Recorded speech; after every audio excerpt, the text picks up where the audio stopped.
Cash. Next వచ్చి employment నుంచి ఏం చేస్తున్నాము క్యాష్. ఫైనల్ ఏముంది బిజినెస్. ఇక్కడ బిజినెస్ అనే దాని గురించి మనం ఎందుకు డిస్కస్ చేస్తున్నాం అంటే మనం అకౌంటింగ్ సబ్జెక్ట్ అనేది ఇక్కడ డీల్ చేస్తున్నాం. అకౌంటింగ్ అంటే మనకి ఎక్కడి నుంచి వస్తుందని చెప్తున్నాం మనము బిజినెస్ లో. ఈ బిజినెస్ లో మనకి ప్రాఫిట్ వచ్చిందా లాస్ వచ్చిందా అని ఐడెంటిఫై చేసేదానికి మనం యూజ్ చేసే ఒక ఆపరేషన్ మనం ఏమంటున్నాము అకౌంట్స్ అంటున్నాం. ఇక్కడ బిజినెస్ అంటే ఫస్ట్ మనం తెలుసుకోవాల్సింది ఏమంటే ఇక్కడ బిజినెస్ అంటే పర్సన్స్, ఇక్కడ పర్చేజెస్ ఉంటాయి, సేల్స్ ఉంటాయి. తెలుగులో దీన్ని ఏమంటారు అమ్మకాలు. ఇప్పుడు మనం చేసే ఏదైనా ఒక ఆపరేషన్ ని మనం బిజినెస్ అనాలంటే ఇక్కడ పర్చేజెస్ సేల్స్ ప్రాసెస్ అనేది ఉండాలా. ఈ పర్చేజెస్ సేల్స్ ప్రాసెస్ అనేది ఏ విధంగా ఉండాలి మనకంటే కంటిన్యూస్ గా జరుగుతుండాలి. ఇప్పుడు పర్చేజ్ అయిపోతే సేల్స్ అయిపోతే, సేల్స్ అయిపోతే పర్చేజ్. ఈ ప్రాసెస్ అనేది కంటిన్యూస్ గా జరుగుతుంటే దాన్ని మనం ఏమనొచ్చు బిజినెస్. అర్థమైందా? అంటే దీని మీనింగ్ ఏమంటే బిజినెస్ చేసేదానికి మెయిన్ మోటివ్ ఏమంటే టు గెయిన్ టు ప్రాఫిట్. దేనికోసం చేస్తాం బిజినెస్ ని? లాభాల కోసం, ప్రాఫిట్స్ కోసం. ఇక్కడ మనకి లాభం రావాల అని, లాభం వస్తేనే బిజినెస్ అని అంటున్నాం. ఇక్కడ లాభాలు వచ్చేవి ఎట్లుండాలో మనకంటే ఇక్కడ మనకి పర్చేజెస్ సేల్స్ ప్రాసెస్ అనేది ఎక్కడ కూడా స్టాప్ కాకుండా కంటిన్యూస్ గా జరుగుతుండాలి. ఫర్ ఎగ్జాంపుల్ కంటిన్యూస్ అంటే ఏమంటే ఇప్పుడు మీరు ఏదైనా మంచి మొబైల్ మార్కెట్ లోకి వచ్చింటది, ఒక 10,000 రూపీస్ ఇచ్చి మీరు క్లాస్ లోకి తీసుకొస్తే ఆ మొబైల్ మీ ఫ్రెండ్స్ కి అందరికి నచ్చితే వాడు ఎంత మొబైల్ అంటాడు, మీరు ఏం చెప్తారు 10,000 అంటారు. రే ఈ మొబైల్ నాకు బాగా నచ్చింది, నేను నీకు 12,000 ఇస్తాను, నాకు ఇచ్చే అంటారు. అప్పుడు నువ్వు తెచ్చిన మొబైల్ ఎంత తెచ్చినామా 10,000. ఎందుకు ఇస్తాను? 12,000. నీకు ప్రాఫిట్ ఎంత? 2,000. అంటే ఇక్కడ పర్చేజెస్ ఉంది, సేల్స్ ఉంది, ప్రాఫిట్ ఉంది. అంత మాత్రమే దీన్ని మనం బిజినెస్ అని ట్రీట్ చేయకూడదు. అర్థమైందా? ఎందుకు దీన్ని బిజినెస్ కాదని మనం స్పెసిఫిక్ గా చెప్తున్నామంటే ఇక్కడ పర్చేజెస్ సేల్స్ అనేది ఎట్లుండాలా కంటిన్యూస్ గా జరుగుతుంది. ఇక్కడ మొబైల్ అనేది ఫ్రెండ్ నువ్వు ఎన్నిసార్లు అమ్ముతున్నావు? ఇక్కడ ఒక్కసారే. అదే నువ్వు మొబైల్ షాప్ లో మొబైల్ తీసుకొని వచ్చినావు అనుకో, దాన్ని ఏమనొచ్చు మనము బిజినెస్. అక్కడికి నువ్వు పోయినా పోకపోయినా వేరే వాడైనా పోయి మన దగ్గర మొబైల్ తీసుకుంటాడు. అప్పుడు అక్కడ ప్రాసెస్ అనేది ఎట్లా జరుగుతుంటది? కంటిన్యూస్ గా జరుగుతుంటది. అంటే ఎక్కడ కూడా స్టాప్ కాకూడదు. మనం ఏదన్నా ఒక బిజినెస్ చేసి అది ప్రాఫిట్ వచ్చినంత మాత్రాన దాన్ని బిజినెస్ అనకూడదు. ఏదైనా ఒక ఆపరేషన్ మన బిజినెస్ అనాలంటే ఆ ప్రాసెస్ లో పర్చేజెస్ సేల్స్ అనేది కంటిన్యూస్ గా జరుగుతుండాలి.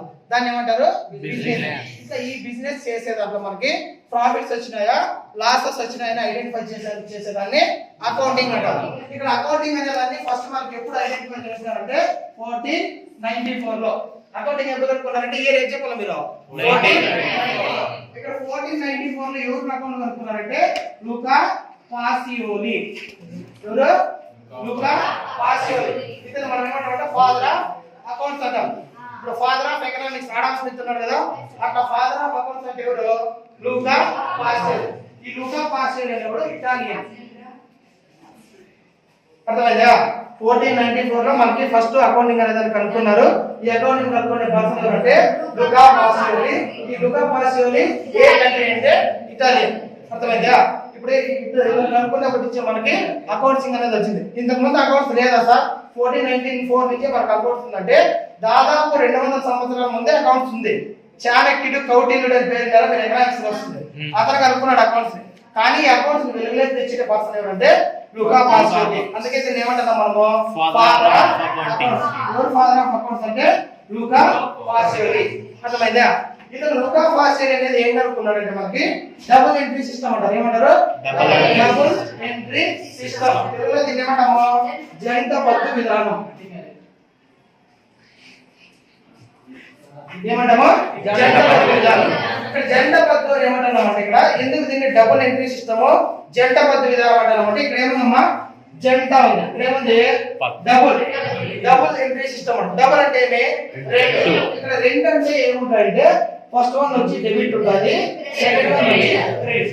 ఈ రెండింటిని కలిపి మనం ఏమంటామంటే డబుల్ ఎంట్రీ సిస్టమ్. డబుల్ అని ఎందుకంటున్నామంటే ఇక్కడ 2 ఆస్పెక్ట్స్ ఉంటాయి. వన్ వచ్చి డెబిట్ ఆస్పెక్ట్, సెకండ్ వన్ వచ్చి క్రెడిట్ ఆస్పెక్ట్. ఇక్కడ మనకి డబుల్ ఎంట్రీ సిస్టమ్ ని జంట పద్దు విధానాన్ని కనుక్కునేది ఎవరు?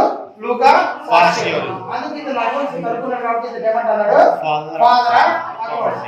ఇక్కడ మనము డబుల్ ఎంట్రీ సిస్టమ్ ని ట్రీట్ చేసేదానికి గోల్డెన్ రూల్స్ ఆఫ్ అకౌంట్స్ అని 3 ఉన్నాయి. ఏమున్నాయి? Golden rules of accounting. Golden rules of accounting. ఈ గోల్డెన్ రూల్స్ ఆఫ్ అకౌంట్స్ ని బేస్ చేసుకొని మనం ఏం రాస్తామంటే జనరల్ ఎంట్రీస్ రాస్తాం. జనరల్ ఎంట్రీస్ బేస్ చేసుకొని ఏం చేస్తాము లెడ్జర్ అయిపోతానే ట్రయల్ బ్యాలెన్స్ అయిపోయిన తర్వాత ఫైనల్ అకౌంట్ చేస్తాం. ఇక్కడ మనకి ఫైనల్ అకౌంట్ వరకు మన ప్రాబ్లమాటిక్ తీసుకొని పోవాలంటే ఫస్ట్ మనకి ఏముండాలా డెబిట్ అండ్ డెబిట్ క్రెడిట్ ఎక్కడి నుంచి వచ్చినాయంటే గోల్డెన్ రూల్స్ ఆఫ్ అకౌంట్స్ కెలెండర్ లో చదువుకుంటారు ఫస్ట్ ఇయర్ లో. ఇప్పుడు ఏమేమి ఉన్నాయి ఫస్ట్ వన్ లో personal account, real account, personal account, real account, nominal account. ఈ పర్సనల్ అకౌంట్ ని రియల్ అకౌంట్ ని నామినల్ అకౌంట్ ని త్రీని బేస్ చేసుకొని మనం ఏం రాసాము డెబిట్ క్రెడిట్ బేస్ చేసుకొని మనము ఇప్పుడు మనకి ఇప్పుడు ఉంది కదా అకౌంటింగ్ అనేది మొత్తం మీకు డిగ్రీలో ఉండే అకౌంట్స్ కానీ ఇంటర్ లో ఉండే అకౌంట్స్ కానీ ఒక అకౌంటింగ్ సర్కిల్ లో చెప్పొచ్చు. దాని ఫస్ట్ మనం అకౌంటింగ్ సర్కిల్ చేశారు కదా ఫస్ట్ ఇయర్ లో. అకౌంటింగ్ సర్కిల్ ఏమో ఉంటుంది చెప్పండి. ఫస్ట్ జర్నల్ ఉంటుంది, దాని తర్వాత లెడ్జర్ ఉంటుంది, దాని తర్వాత ట్రయల్ బ్యాలెన్స్, దాని తర్వాత ఫైనల్ అకౌంట్. దీని అకౌంటింగ్ సర్కిల్ అంటాం. ఇక్కడ మనము జనరల్ ని రాయాలంటే ఖచ్చితంగా మన దగ్గర ఏముండాలా బిజినెస్ ట్రాన్సాక్షన్ ఉండరు, వ్యాపార వ్యవహారం ఉంటారు కదా, వ్యవహారం ఉండరు. ఆ వ్యాపార వ్యవహారాల్లో మనకి ఏ వ్యాపార వ్యవహారంలో రెండు అంశాలు ఉంటాయి. ఒకటి ఫస్ట్ వన్ ఏమి డెబిట్ అంశము, సెకండ్ వన్ వచ్చి క్రెడిట్ అంశం. అంటే ఒకటి మనకు వచ్చే అంశం అయితే రెండోది మనకి ఇచ్చే అంశం ఉంటుంది. ఈ రెండింటిని కలిపి మనం ఏం రాస్తాము జనరల్ ఎంట్రీస్ రాస్తాం. జనరల్ ఎంట్రీస్ నుంచి లెడ్జర్ తెలుగులో ఏమంటాము ఆవర్జన. ఈ ఆవర్జన బేస్ చేసుకొని ట్రయల్ బ్యాలెన్స్ చేస్తాం. ట్రయల్ బ్యాలెన్స్ అయిపోతే ఏమైపోతుంది ముగింపు లెక్క చేస్తాం. ఇక్కడ అకౌంటింగ్ అనేది క్లోజ్ అవుతుంది. అర్థమైందా? ఇక్కడ మనకి జనరల్ ఎంట్రీస్ రాయడం వల్ల మనకి ఏం తెలుసు చెప్పండి. జనరల్ ఎంట్రీస్ రాయడం వల్ల ఎవరు డెబిట్ అయినారు ఎవరు క్రెడిట్ అయినారు తెలుస్తుంది. నెక్స్ట్ ఇక్కడ లెడ్జర్ ని అంకణం తయారు చేస్తే ఏం తెలుస్తుందంటే ఎవరైనా ఒక వ్యక్తికి మనం అప్పున్నామా ఆ వ్యక్తి ఏమన్నా మనకు అప్పున్నాడో తెలుస్తుంది. నెక్స్ట్ ఇక్కడ ట్రయల్ బ్యాలెన్స్ చేసినప్పుడు ట్రయల్ బ్యాలెన్స్ మీరు అబ్జర్వ్ చేసినట్లయితే debit side credit side balances రెండు ఈక్వల్ అవుతాయి. ఈక్వల్ అయితే మనం చేసిన ప్రాబ్లమాటిక్ అనేది కరెక్ట్. ఇక్కడ ట్రయల్ బ్యాలెన్స్ అనేది మనకి ఈక్వల్ కాలేదనుకో రాంగ్ ఎక్కడైతుంది లెడ్జర్. లెడ్జర్ ఎప్పుడు రాంగ్ అవుతుంది జనరల్ ఎప్పుడు రాంగ్ అవుతుంది. మనకి త్రీ ఫార్ములాస్ రాకపోతే మనం డెబిట్ అయ్యేదాన్ని క్రెడిట్ అయ్యేదాన్ని డెబిట్ చేస్తే ఆటోమేటిక్ గా జనరల్ అనేది రాంగ్ అవుతుంది. జనరల్ రాంగ్ అయిందంటే లెడ్జర్ రాంగ్ అయితే ఏమవుతుంది రాంగ్ అయితే ఏమవుతుంది ఫైనల్ అకౌంట్ టాలీ కాదు. ఇక్కడ మనం ఏం చెప్తున్నాము ఇక్కడ జనరల్ చేస్తే డెబిట్ క్రెడిట్ తెలుస్తుంది. లెడ్జర్ చేస్తే ఎవరైనా ఒక వ్యక్తికి మనం అప్పున్నామా అతను మనకు అప్పున్నాడు అని తెలుస్తుంది. మీరు చేసిన రాము అకౌంట్ సురేష్ అకౌంట్ అని చేసినారు. దాంట్లో మనకి సురేష్ మనకు బ్యాలెన్స్ ఇవ్వాల మనం సురేష్ కి ఇవ్వాలనే తెలుస్తుంది. ఇక్కడ ట్రయల్ బ్యాలెన్స్ అంకణం తయారు చేస్తే ఏం తెలుస్తుంటే ఒక అంకగణితం ఒక ఖచ్చితత్వం తెలుస్తుంది. అంటే మనం చేసే కాంప్లిమెంట్స్ కరెక్ట్ ఉన్నాయా లేదా అనేది తెలుస్తుంది. అర్థమైందా? నెక్స్ట్ తర్వాత ఏం చేస్తాము ఫైనల్ అకౌంట్ చేస్తే మనకి ఏం తెలుస్తుందంటే ఫర్ ఎగ్జాంపుల్ మనము ఏదైనా సురేష్ అనే కంపెనీలో పెద్ద కంపెనీ ఉంటుంది. ఆ కంపెనీలో పెట్టుబడి పెట్టమని మనతో చెప్తాడు వాడు. మనకి కామర్స్ నాలెడ్జ్ ఉంటుంది కాబట్టి మన 1,00,000 2 లక్షలు మన దగ్గర అమౌంట్ ఉంటే దీంట్లో పెట్టుబడి పెట్టాలనుకుంటాం. మన కంపెనీలో వారి కంపెనీలో పెట్టుబడి పెట్టాలని చెప్పినప్పుడు మనం గుడ్డిగా ఇన్వెస్ట్ చేయం కదా. ఒక కంపెనీలో ఏం చేస్తాం చెప్పండి. ఫస్ట్ ఆ కంపెనీ ఎట్లుంది, ప్రాఫిట్స్ ఉన్నాయా లాసెస్ ఉన్నాయా అసెట్స్ ఉన్నాయా లైబిలిటీస్ ఉన్నాయా అని ఐడెంటిఫై చేసిన తర్వాత పెడతాం. ఇప్పుడు ఒక కంపెనీ అనేది ప్రాఫిట్స్ లో ఉందా లాసెస్ లో ఉందా అసెట్స్ ఎక్కువ ఉన్నాయా లైబిలిటీస్ ఎక్కువ ఉన్నాయని ఎప్పుడు తెలుస్తుంది మనకి ఫైనల్ అకౌంట్ చేస్తే తెలుస్తుంది. అర్థమైందా? ఇప్పుడు మీ దగ్గర 2 lakhs రూపీస్ ఉంటుంది అమౌంట్. ఏం చేయాలో తెలియక ఇప్పుడు ఏదైనా ఒక కంపెనీ ఫుల్ లాస్ వచ్చేసి ఉంటుంది. ఆ కంపెనీలో తీసుకొని 2 lakhs పెట్టారు కదా. ఎప్పుడు పెడతారు చెప్పండి. అది ప్రాఫిట్స్ లో ఉంటే మాత్రమే పెడతారు. ఎప్పుడు ప్రాఫిట్స్ లో ఉందని తెలుసు మనకి ఫైనల్ అకౌంట్ చేసిన తర్వాత. అర్థమైందా? ఇది బ్రీఫ్ ఇంట్రడక్షన్ క్లాస్ చెప్పాను. మీకు ఏదైనా అకౌంటింగ్ చేయమంటే చేస్తాను ప్రాబ్లం మీకు ఇష్టం వచ్చిన ప్రాబ్లం. లెడ్జర్ దీనికి ముందు లెడ్జర్ ముందు మనం ఏం చేసాం చెప్పండి. జర్నల్. ఇక్కడ మనము జర్నల్ ని ప్రిపేర్ చేసిన తర్వాత లెడ్జర్ ని ప్రిపేర్ చేస్తుంటారు. ఇక్కడ లెడ్జర్ ని ప్రిపేర్ ఎందుకు చేస్తాము జర్నల్ తర్వాతనే దాన్ని ఎందుకు ప్రిపేర్ చేస్తామంటే ఇక్కడ మనకి జర్నల్ కి ముందు మనము ఏం నేర్చుకున్నామంటే 3 types of formulas personal account real account nominal account. ఇవి గోల్డెన్ రూల్స్ ఆఫ్ అకౌంట్స్ అంటారు. ఏమేమి పర్సనల్ అకౌంట్ ని రియల్ అకౌంట్ ని nominal account golden rules of accounts. ఇక్కడ మనకి personal account real account nominal account ఈ 3 types ఆఫ్ అకౌంట్ బేస్ చేసుకొని personal account లో దేని డెబిట్ చేస్తాము దేని క్రెడిట్ చేస్తాము రియల్ అకౌంట్ లో దేని డెబిట్ చేస్తాము దేని క్రెడిట్ చేస్తాము నామినల్ అకౌంట్ లో దేని డెబిట్ చేస్తాము దేని క్రెడిట్ చేస్తాము. ఈ 3 ఫార్ములాస్ ని మనం బేస్ చేసుకొని బిజినెస్ ట్రాన్సాక్షన్ లో ఉండేటువంటి ఎవ్రీ బిజినెస్ ట్రాన్సాక్షన్ ఉండేటువంటి 2 ఆస్పెక్ట్స్ లో ఒక ఆస్పెక్ట్ ని డెబిట్ చేసి రెండో ఆస్పెక్ట్ ని క్రెడిట్ చేస్తాం.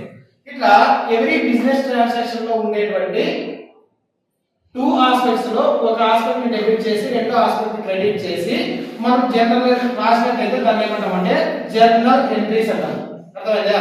ఇప్పుడు జనరల్ ఎంట్రీస్ చేసేదానికి బేసిక్స్ ఏం మనకి accounting rules, golden rules of accounts అంటారు. Personal account, legal account, nominal account. వీటిని బేస్ చేసుకొని మనం జనరల్ ఎంట్రీస్ చేస్తాం. ఇక్కడ జనరల్ ఎంట్రీస్ చేసేటప్పుడు వాడి బిజినెస్ ట్రాన్సాక్షన్ అనేది ఇస్తే ఎవ్రీ బిజినెస్ ట్రాన్సాక్షన్ లో టూ టైప్స్ ఆఫ్ అకౌంట్స్ ఉంటాయి.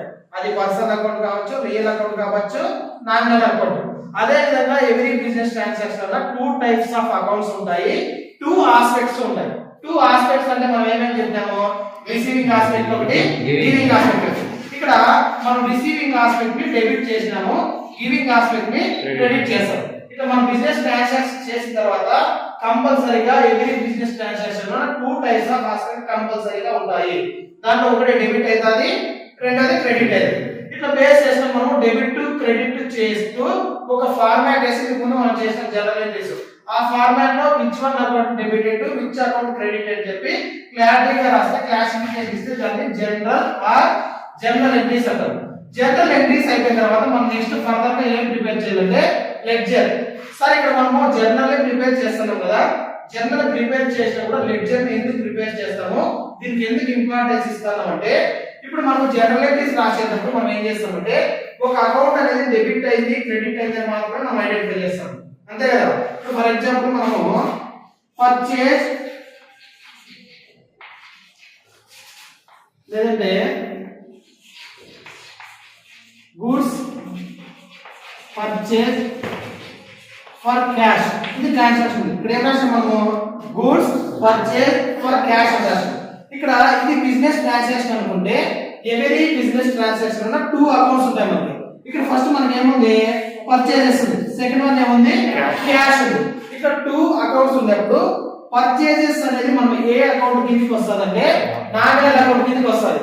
ఏ నామినల్ అకౌంట్ ఫార్మ్ అంటే ఎక్స్పెండిచర్స్ ని లాసెస్ ని డెబిట్ చేయాలా, ఇన్కమ్స్ ని గెయిన్స్ ని క్రెడిట్ చేయాలా. అంటే ఖర్చుల్ని నష్టాన్ని డెబిట్ చేయాలా, ఆదాయాన్ని లాభాల్ని క్రెడిట్ చేయాలా.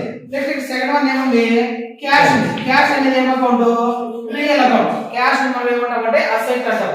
అసెట్ రిలేటెడ్ అకౌంట్ ఉండేది real account. Real account form ఏమంటే debit what comes in, credit what goes out. ఈ త్రీ ఫార్ములాస్ ని బేస్ చేసుకొని టూ అకౌంట్స్ లో ఏ అకౌంట్ డెబిట్ అవుతుంది, ఏ అకౌంట్ క్రెడిట్ అవుతుంది మనం చూస్తాం. ఇక్కడ నామినల్ అకౌంట్ ఫార్ములా ప్రకారము ఇక్కడ పర్చేజెస్ అనేది పర్చేజెస్ ఆల్వేస్ మీకు ఏం చెప్పినాను నేను డెబిట్. Purchases always debit. ఎందుకు పర్చేజెస్ ఆల్వేస్ డెబిట్ అయితే మనం చెప్పినామంటే పర్చేజెస్ అనేది మనం ఏదైనా గూడ్స్ ని పర్చేజ్ చేస్తే ఫర్ ఎగ్జాంపుల్ ఇక్కడ మనం ఒక 5000 రూపీస్ గూడ్స్ ని పర్చేజ్ చేసినాం. ఇక్కడ గూడ్స్ వర్త్ ఎంత ఉంది మనకి 5000 గూడ్స్ ని మనం పర్చేజ్ చేస్తే ఈ పర్చేజెస్ అనేది మనకి ఎక్స్పెండిచర్ అవుతుంది. అర్థమైందా? ఈ ఎక్స్పెండిచర్స్ ని లాసెస్ ని మనం ఏం చేయాలా డెబిట్ చేయాలి according to nominal account formula ప్రకారం. నెక్స్ట్ ఇక్కడ పర్చేజెస్ అనేది మనము నామినల్ అకౌంట్ ప్రకారం డెబిట్ చేస్తాము. సెకండ్ అకౌంట్ ఏముంది క్యాష్ ఉంది. క్యాష్ ని మనం ఆటోమేటిక్ గా ఏం చేస్తాము క్రెడిట్ చేస్తాము. ఎందుకు సార్ మనం క్యాష్ ని క్రెడిట్ చేస్తామంటే క్యాష్ అనేది రియల్ అకౌంట్, వాస్తవిక ఖాతా అంటారు తెలుగులో. ఇక్కడ రియల్ అకౌంట్ ఫార్ములా ప్రకారం రియల్ అకౌంట్ ఫార్ములా ఏమంటే debit what comes in, credit what goes out.